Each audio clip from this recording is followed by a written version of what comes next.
Hi, everyone. Welcome to the Create It and Crush It Masterclass. We are at number 9, and we have the word nerd herself, Jessi Honard here. Hi, Jessi. Hey, Lacey. Thank you so much for joining us today. I'm so excited for you to talk about and for us to get to hear you talk about how to use positioning to create and carry a consistent brand message across all platforms and content. I'm really excited for you in particular to do this because I feel like this is why your business has grown really fast, right? Because you do this really, really well. And you help your clients do it really well.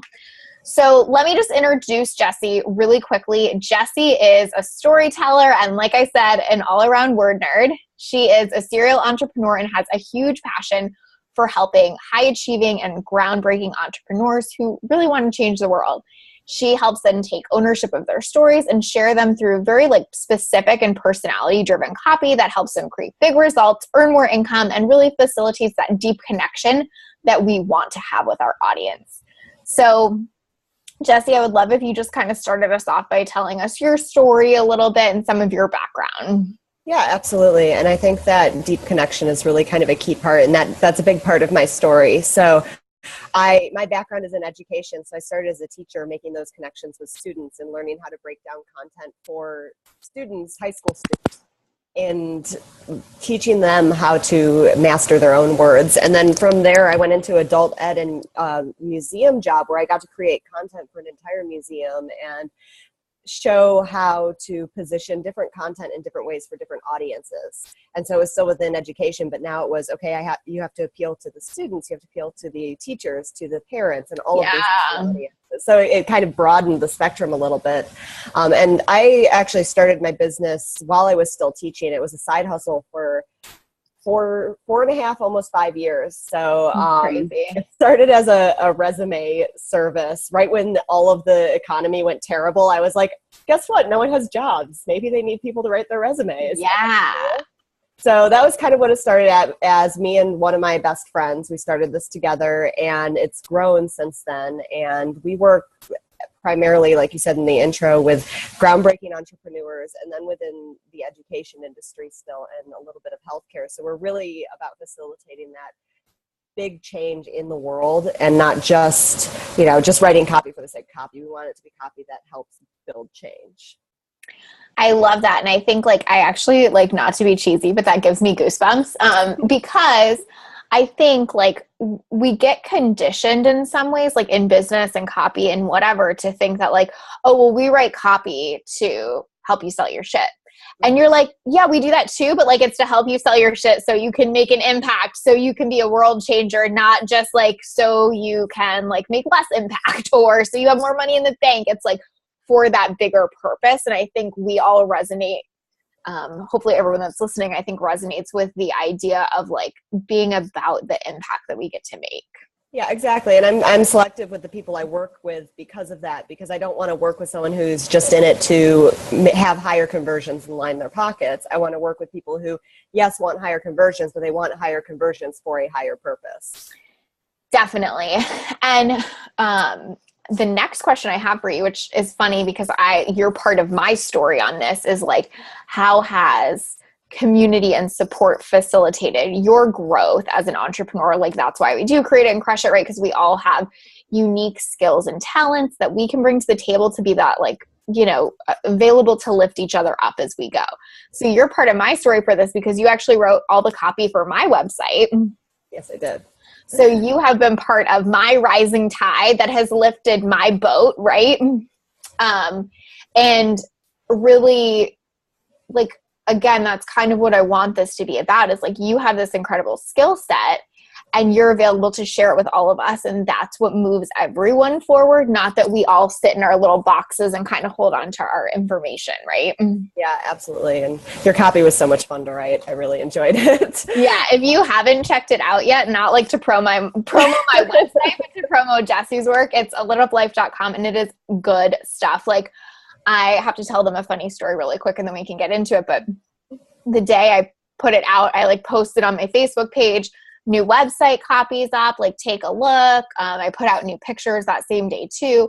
And my mom sent me a text message and said, this is so, like, with all these O's, so much better than your last one. And I was like, thanks, Mom, but I didn't write it. And she was like, oh, I'm really sorry. And I was like, no, it's good. Like, that's the point, right? It's like, I was smart enough to get somebody that is better at this than I am. But it was really funny because she was like feeling like so guilty. But here's the key, right?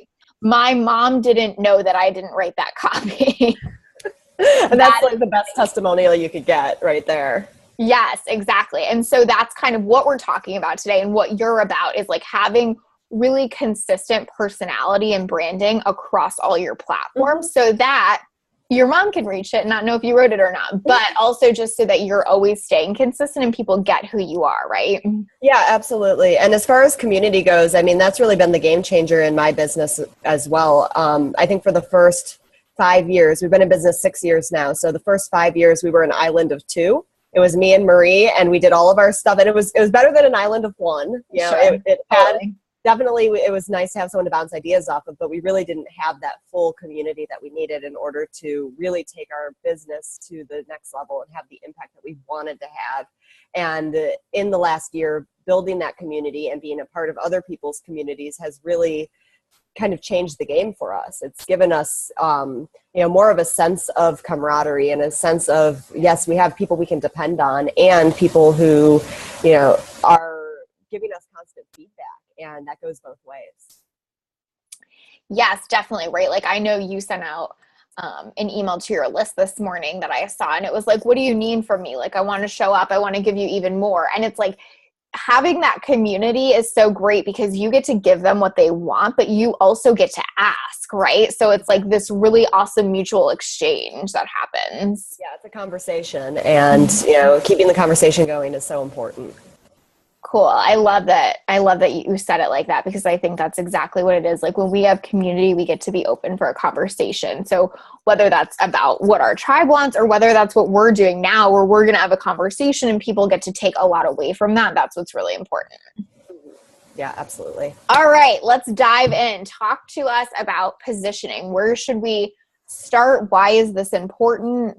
Lead us off. Yeah, so I want to kind of start by dovetailing from the community conversation, because what really is important to me with positioning, and what really seems to resonate with most of the entrepreneurs that I work with all the entrepreneurs I work with, is building qualitative connections. So not just numbers. You're not just playing a numbers game. You're not just like, I want to hit 6 figures and that's it. That's all I want out of my business. So what positioning helps you do is it helps you build those long-term relationships that are really qualitative instead of just the numbers game. Mm-hmm.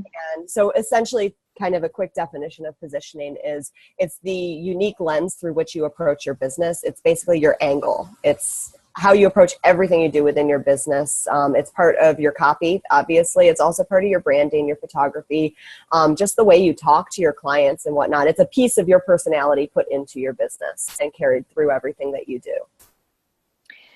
Yeah. So obviously, like, what that makes me think of when you say that is like your copy character quiz, right? Because that's what I like now associate with my positioning, right? Mm-hmm. So if you haven't taken Jessi's copy character quiz yet, you have to do that because it is like literally transformative. So I'm the architect.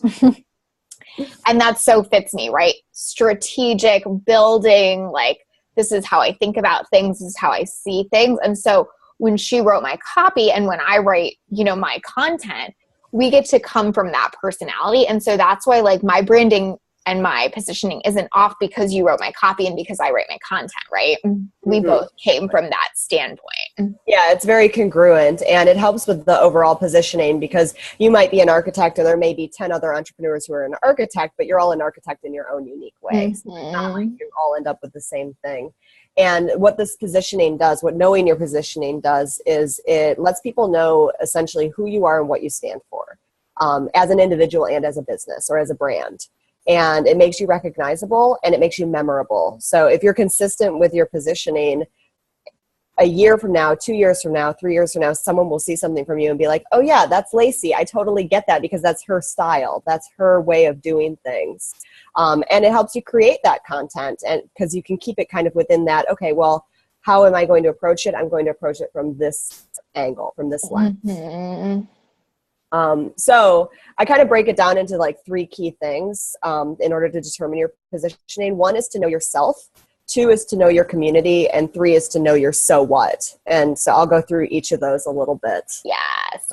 Really quick, since I brought it up, tell everyone where they can get the copy character quiz and just a little bit more about that. I would normally have you say that at the end, but since we don't want to confuse everyone along the way. Yeah, no, absolutely. And actually, the copy character quiz is part of the first section. So okay, cool. If people want to go and take the quiz for themselves, they can get it at jessicahonard.com/character. And that'll take you straight to the quiz. It's free.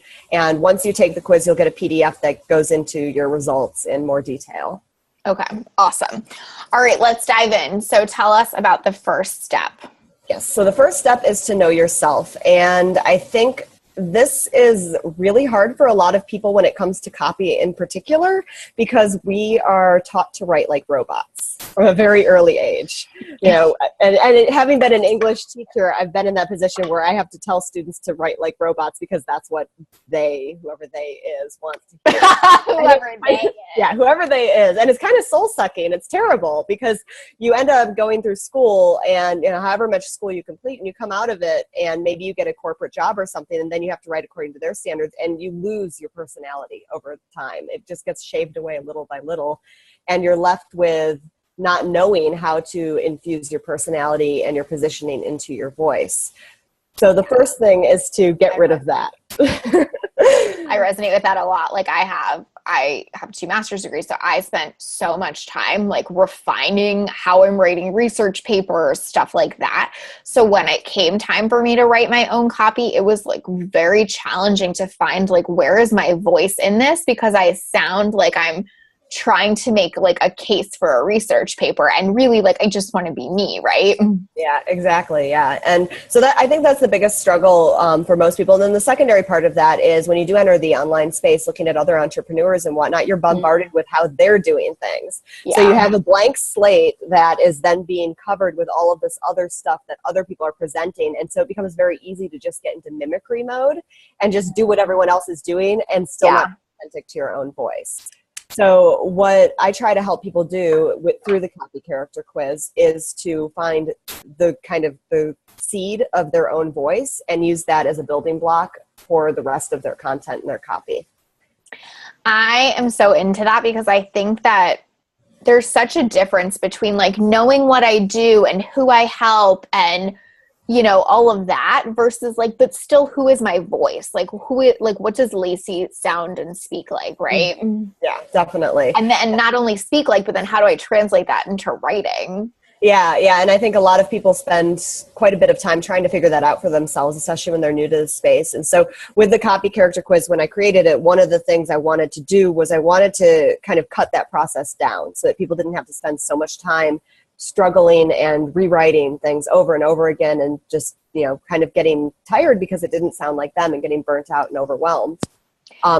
Yeah. And I think like, correct me if I'm wrong, but like what happens a lot of the time is that then we sound different in different places because we don't have that clear voice yet.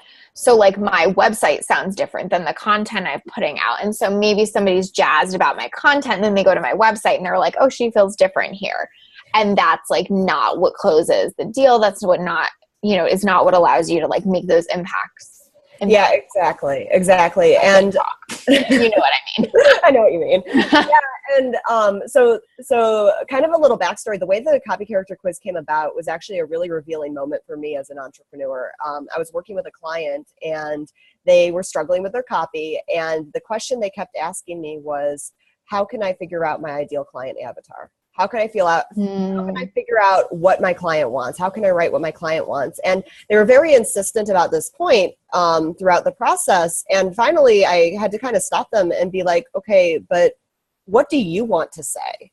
Because if you're always only talking to your ideal client, and your ideal client is important, you need to know who they are, but you have to know how you're approaching them and who you are before you can really start that conversation, because it is that conversation. And so there's 2 parts to it, and you can't do one without having the other.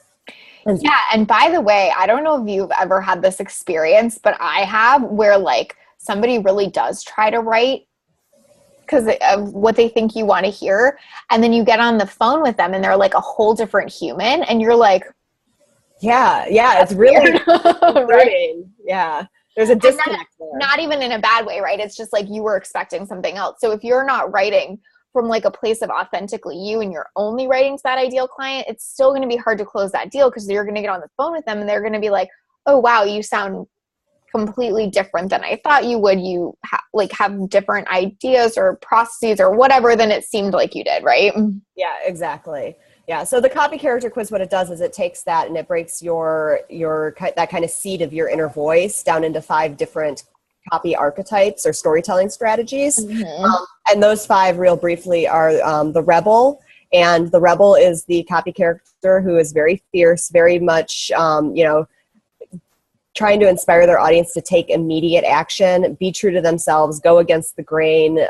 Their copy is very kind of short and to the point in that way.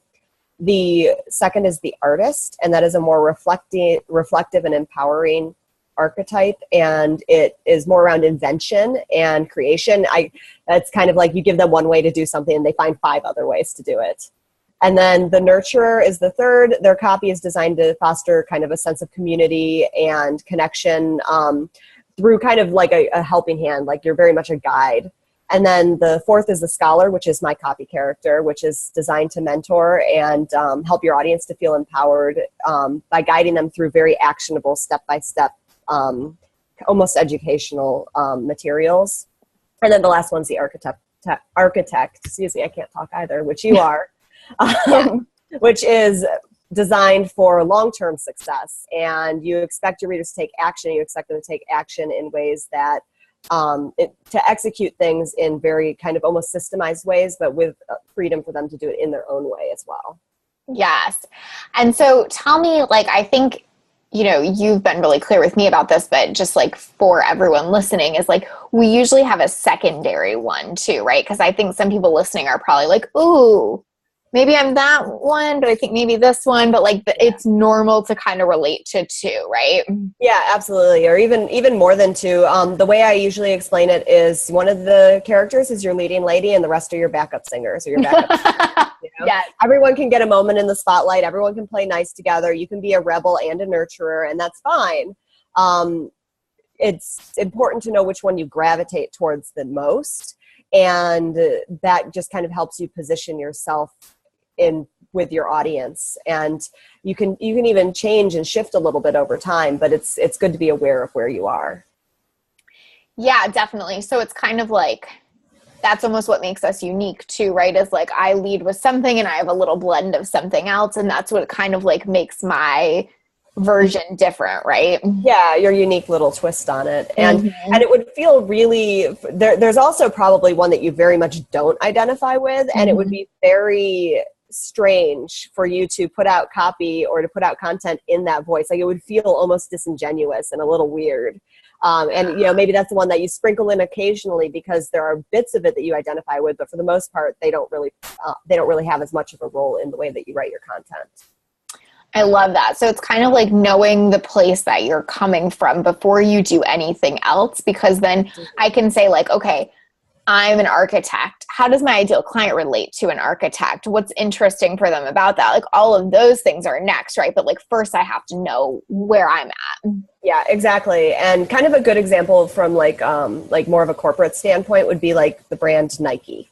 Nike is very much the rebel archetype. You have that kind of just do it hero, right? Kind of a little bit. Exactly. Yeah. It's this just do it, very actiony. You look at all their ads and it's always people in motion. The copy is very short, very much you are doing this thing right now and now go do it. If they were to write copy from or do an ad from the nurturer standpoint, where it's okay, we're going to hold your hand and we're going to guide you step by step through every piece of the process, and that works for some brands, but it doesn't work for Nike because they know their positioning. They've set themselves up with a certain position that works with their audience. Oh my gosh, that's so true. If they came out with a thing that was really warm and fuzzy and stuff, we'd all be ew, I don't want that. That's not if they came out with a Coca-Cola type advertisement. Yeah. It's incongruent. It doesn't make sense. So funny. And it's also funny because we identify them with that, but we don't even notice it until maybe like something opposite of it were to come out from them, right? Like same with like your ideal clients, like they know your personality. And when you throw something that's totally off or not congruent into your content or your copy, they can tell that. They'll notice it and something will feel off. Yeah, exactly. If you try to kind of do a 180 on them, they'll notice that it feels inauthentic. And that's also makes you less memorable in the long run, because if everything you do is slightly different or in a completely different voice, well, over time, being completely different with each piece of content that you put out actually makes you more forgettable. Say that again. That was really good. If you're completely different with each piece of content you put out, over time, it makes you more forgettable, because they can't relate back to this common thread, this common personality thread that you put through all of your work. I love that. That's good stuff, you guys. Like seriously though, it's something to think about, because I think sometimes, you know, especially when we're new entrepreneurs, right? When we're new to this game, we're trying to appeal to so many people. And that's like such a slippery slope on so many levels. One of them being that's what actually makes you forgettable, right? Yeah, exactly. And I think sometimes the opposite happens, and people get so scared about niching down that they get paralyzed with that. So it's about striking that balance, you know, knowing who you are, and then figuring out how to communicate with your community, which is the second step, which after you know yourself, you need to know your community. So you know yourself, you know your positioning. One thing I advise all of my clients to do is to kind of create a word bank of, you know, things that they feel comfortable saying and that they would just naturally say and can go back to and incorporate into their copy. And once they have that, once they kind of get the robot speak out of the way, stop imitating other people and understand, the angle that they're coming from, then they can start really diving in and learning about their community and how they can connect with their community from their position. I'm laughing because you did this so well with my copy. Like I say, let's get real all the time, or let's get serious or whatever. And that appears often in my copy, because you know that was like words that I would use and say. So that's why like my mom didn't know it wasn't me, right? Because it was like words that I normally would say in this. I'll probably say let's get real sometime during this conversation, right? So it makes sense that shows up in writing too, right? Yeah, definitely. And it's one of the reasons why I almost always insist on getting on the phone with my clients before I start writing their copy, because there are things that they say that they don't always realize they say. And it helps me to get into their voice to actually hear them talk, because you want to write the way that you talk. And I've had clients before who are like, well, why are you asking me all these questions? It's not necessarily like exactly what about the copy. I'm like, it is about the copy, because I want to know how you approach these different situations and how you would talk about it to your clients, so that I can reflect that in the copy that I write for you. That's so good. Almost like you would ask them, like, what would you coach your client on around this? Or what would you say around this? Because you want to hear it through their words. Yeah, exactly. I want to hear about what they think about their business in their own words, and what they think about their business's trajectory in their own words, what they think about their ideal client, you know, all these different aspects of their business. I want to know, you know, from their mouth and not from an email, what they think about it, because they're going to slip things in there that they wouldn't put in an email, that they, you know, spend time editing and like trying to find the right words and be specific and all that. I just want to kind of hear their word vomit. Love that. So for somebody that's watching, like, what's a good way to kind of like pick out those words or do that for themselves? So a couple things. First of all, when you get the copy character PDF, it has kind of a starter set of words, about like 10 to 15 words that are common for that character. So like I'm the scholar, so one of the words that I tend to use a lot and is also on that PDF is the word discover. That's something that I use in my copy. You do like that word. I do. It's one of my favorite words. But then the kind of second piece of that is, okay, well, every scholar shouldn't use these same 15 words, because that's boring. So what are the words that of those 15 that are most closely connected to me? Probably if that's your character, you're going to relate to a few of those, right? Exactly. And then to take it to the next level and create your own inventory of words, look back at, you know, anything that you've done in the past, any content you've produced, any really casual Facebook post that you've made without like putting a lot of thought into it. You know, messenger conversations, emails you've sent, just kind of inventory the writing that you have. And if you've done things like podcast interviews or even phone conversations that you have recorded or anything, just try to pay attention to what you say. And like, there are some things I say, like I say real talk all the time. That's my version of let's get real, is real talk. Real talk. Like, I didn't realize I said it until I started paying attention. And I was like, oh yeah, I say that all the time. I should probably start incorporating it into my copy. And so every once in a while I'll put out a real talk post. And now it just comes from paying attention and kind of getting used to listening to yourself as you talk or as you are having those informal conversations.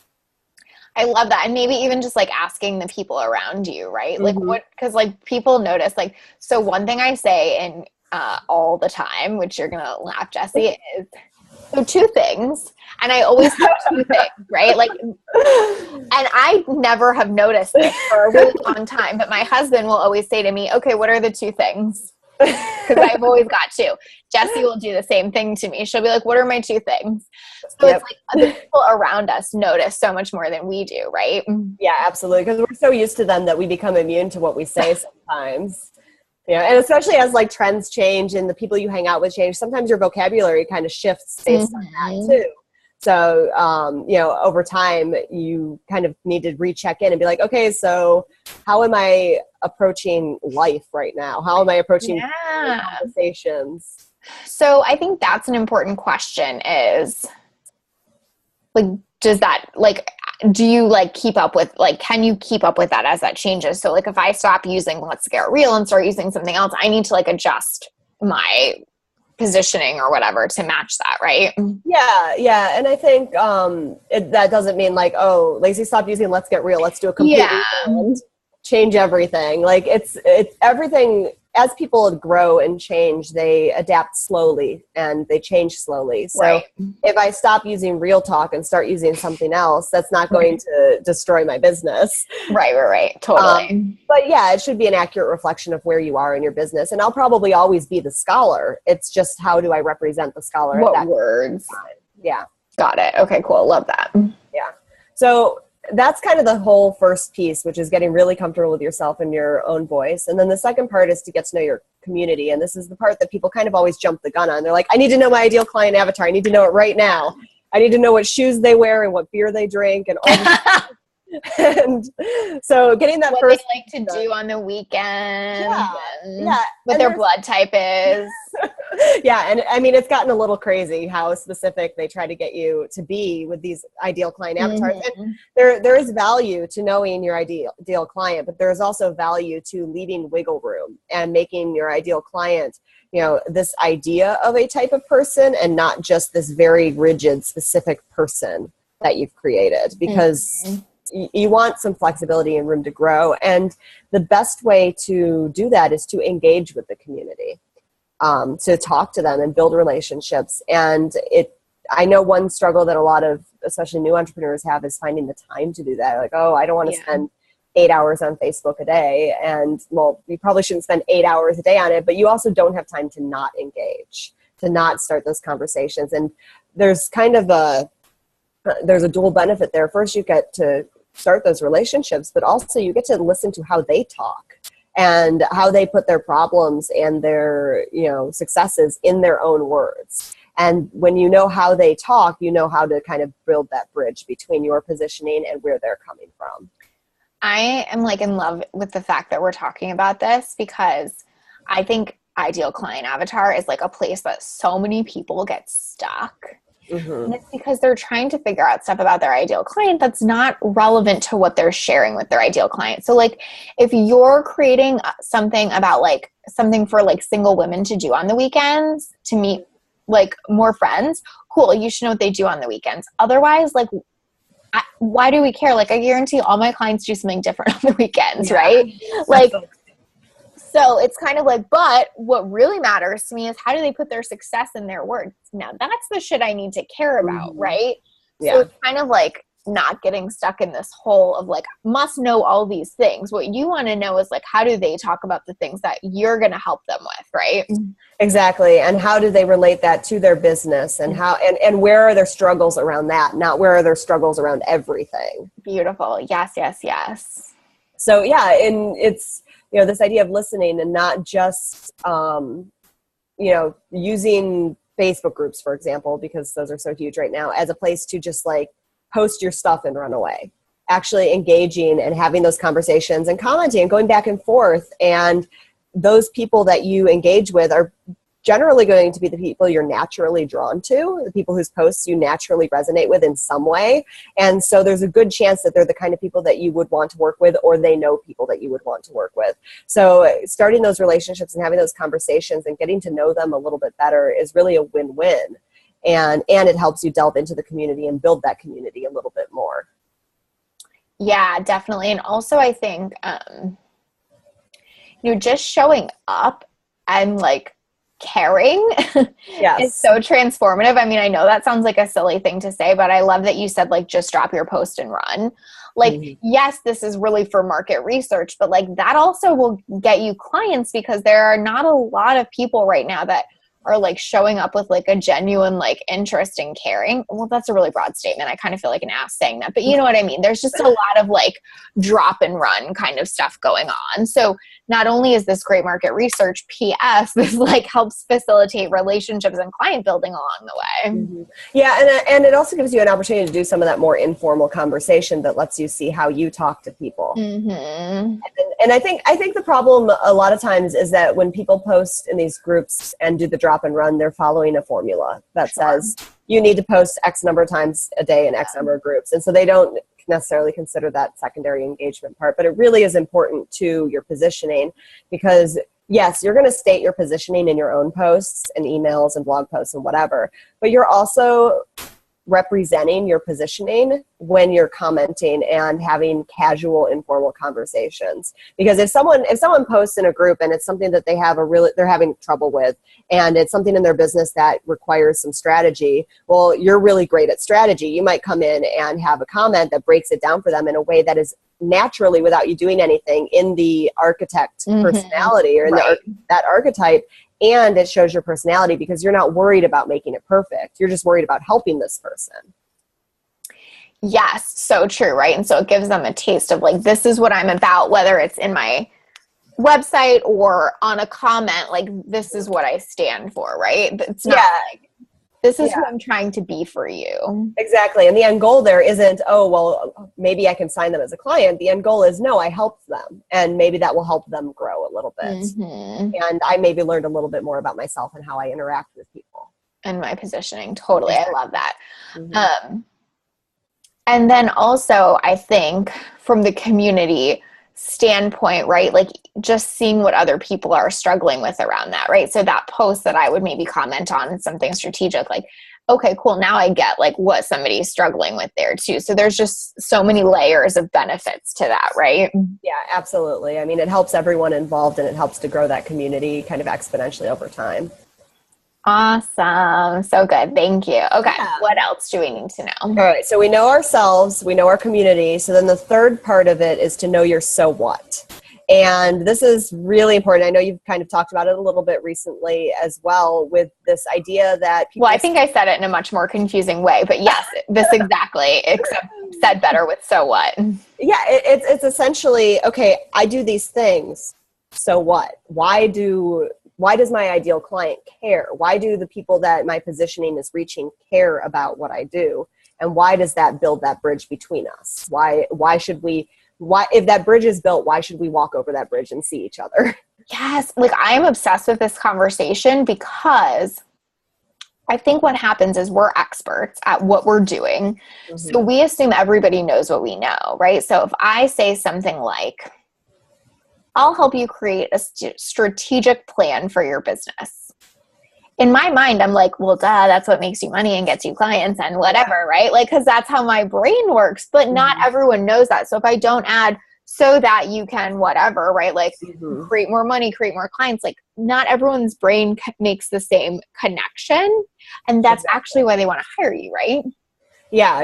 And that goes into a whole different conversation on like, what are the benefits that you offer, which is another place that people struggle. But this is really the first key to that is this is the benefit that you offer as a business, not as a single service or a single product or a single challenge. Got it. Sorry, I veered. Got it. Okay. No, you're exactly right. It's the so what for everything. Yeah. So one of your so what's is for a strategic business plan, but another of your so what's is, what is your business about? What is your business's so what, and how do your clients relate to them? And so, a lot of people talk a lot about their unique selling position or their value proposition, and that kind of is another way of stating your positioning. And so one of the activities I do with a lot of my calls is I help people create their positioning statement, which is essentially a USP or a value prop statement, but it doesn't have to be plastered on your website. It can be just for internal use. And I think it's really valuable to have a statement that you have internally that you can use to tell your so what to yourself. So you remind. For people that don't know what like a USP or value prop is, share that a little bit. It's essentially the statement where you say kind of who you are and what you offer and what makes you unique. And so a lot of times you'll see them kind of as the very first header and subheader on a web page. And it's kind of that immediate headline and subheader that grab you and get you interested. Like, hey, you're in the right place or you're not kind of thing. Exactly. Yeah. And they do a great job as a piece of website copy, but I think they're even more valuable as a piece of internal copy that you can use as your guiding compass, because you need to remember what you're all about and what your so what is and why you're there.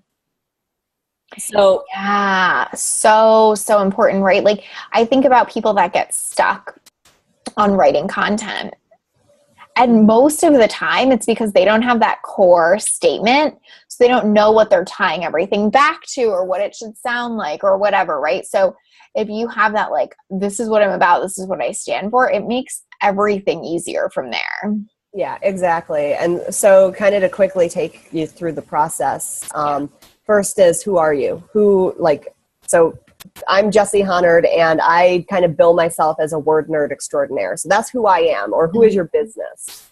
And then the second question is, who do you serve? Well, I serve entrepreneurs, but I don't just serve any entrepreneur. I don't serve, someone who's just doing a product site to sell hunting knives. I don't know. We're out for that.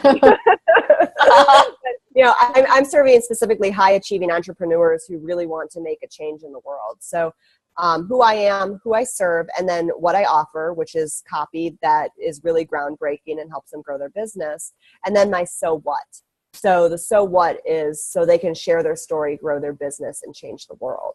So if you take those pieces and you put it all together, you end up with a sentence or two that says something like, I'm Jessi Honard, word nerd extraordinaire, and I help high achieving entrepreneurs create copy that is as groundbreaking as they are so that they can share their story, grow their business, and change the world.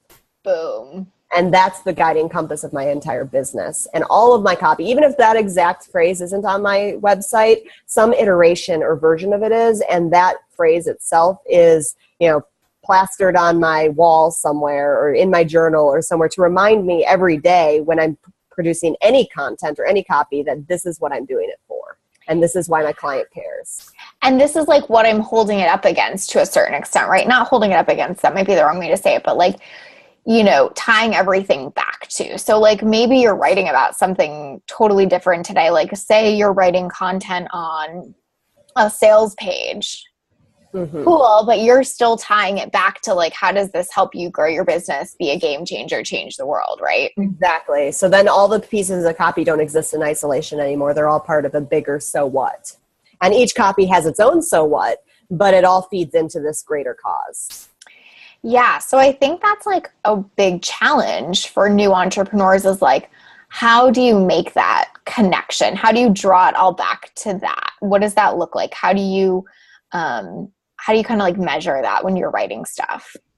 I think a lot of it has to do with checking in with yourself and making sure that your positioning statement is congruent with what you're doing in your business. Because if it is, most of your content will naturally fall into that. So if my goal is to create this really groundbreaking copy and kind of also to help people share their story, grow their business, and change the world. As long as anything I put out is doing one of those four things, either writing copy for them or helping them create copy in their own way that shares their story, grows their business, or changes the world, then it's in line with my so what. And so I just need to check in with myself when I create something new and say, okay, is it doing one of these four things? Yeah. And then if it is, then I can work on its so what. So how does that one specific piece help them accomplish their so what? Yes, I love that. That makes sense. And so it's like, if you're really feeling that off when you're writing stuff a lot, like what might be happening is that your messaging is a little incongruent with what you want to do and how you want to show up in your business. Yeah, exactly. Yeah. That makes a lot of sense. And I think, that's a really important place for people to check in with themselves on, is like, does this really feel congruent with what I'm saying I'm about all the time? And if it does, it should be coming fairly easily, right? Yeah, even if you don't consider yourself like a prolific writer and you struggle with sometimes coming up with content or sitting down and actually doing the content, when you do, it should feel in line with what your business is about. Mm-hmm. Yeah, and it should feel like it belongs on that bridge that you've created between yourself and your community. Yeah. Beautiful. That's so true. So kind of recap for us, and let's talk about like how people can start using this. Yeah. So we talked about the 3 different steps to figure out your positioning and also why positioning is important. So we talked about how it helps you become recognizable. It helps you be consistent in the marketplace, no matter what platform you're using. And that the 3 steps are, first, to know yourself. And we talked about using the copy character quiz as kind of a foundation for that. And also identifying the words and the phrases that you just naturally gravitate towards so that it sounds like you and not a robot. We talked about knowing your community, and this goes beyond just the typical ICA, ideal client avatar, and into actually participating and engaging with the community and figuring out how they verbalize their own problems or their own successes so that you can meet together and use your own words and their words to kind of have a real conversation that goes back and forth. And then finally, knowing your so what, knowing why you're doing what you're doing, knowing why your clients are doing what they're doing, and verbalizing that to them and making sure that every piece of content that you create, it is coming from that so what standpoint. It's answering that so what question. I love it. So, so good. And I think it's really actionable too, right? Like you can take the copy character quiz, you can form your own word bank, you can reach out to your community, you can do the so what and create your unique selling point or statement and make sure that feels really in line with what you're doing. So this is all stuff that you can like put into place in your business now, and that can really make a difference in you being memorable, how you show up, how quick people are to warm up to you, I think is another one, right? Yeah, absolutely. Yeah. If I'm the same in all places, you're getting to know me quicker, right? Yeah. It adds kind of a layer of authenticity to it. Yeah. I think that was honestly like a problem for me at the beginning of my business, is like, I don't really have perfect grammar. I stumble a lot. I say stupid stuff. I can be kind of silly, right? But in my writing, I was not coming across that way. I was like, very like corporate, I guess is what I would say. And I think there was like some incongruency there. And now that I've like put that more into my writing, and now that my website reflects that more, I think people get me a little bit better. Yeah. And it really is a huge, like, once you can show your personality, people are natural. They're going to sense that authenticity, and they're going to be more likely to engage with you. Yeah, totally. And when you're like writing from that really corporate-y standpoint, it's like hard for them to get like, who's behind all that, right? Exactly. Yeah. Awesome. Okay. So I would love for you to tell everybody how they can find you. Tell us one more time how we can find the copy character quiz. I'll make sure to put it in the comments. Yeah. So work with you. Yeah, so I'm at jessicahonard.com. So to take the quiz, it's jessicahonard.com/character.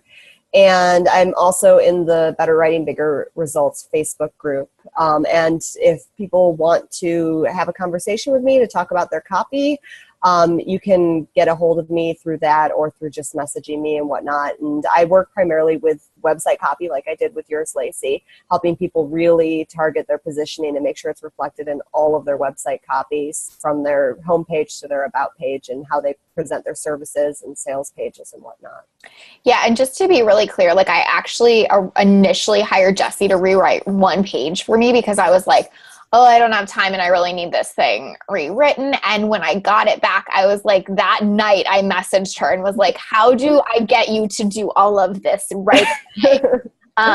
Because it was so me without being me, right? It was me explained much more effectively, I guess is how I would say it. So, really make sure that you feel like your website copy is supporting the positioning that you want and that you're putting out, because I think that it makes so much more of a difference than we even think it does. Like having seen the transformation of mine, right? Because I already had mine written. It wasn't like it wasn't written, but just having seen that transformation has really opened my eyes to what is available to us when we're super clear and super strategic in how we're positioning ourselves. Yeah. And I think that kind of a lot of people, when they DIY their copy, they're like, oh, it's good enough. And some people who don't necessarily feel like they're very good writers actually then kind of shoot themselves in their foot because they feel embarrassed to share their website, or they share their website with qualifiers like, here's my website, but ignore the copy because I'm going to get it redone soon. It's not perfect yet or whatever. Exactly. Yeah. And so there's something really liberating about just being able to share your website and be like, yeah, that's who I am.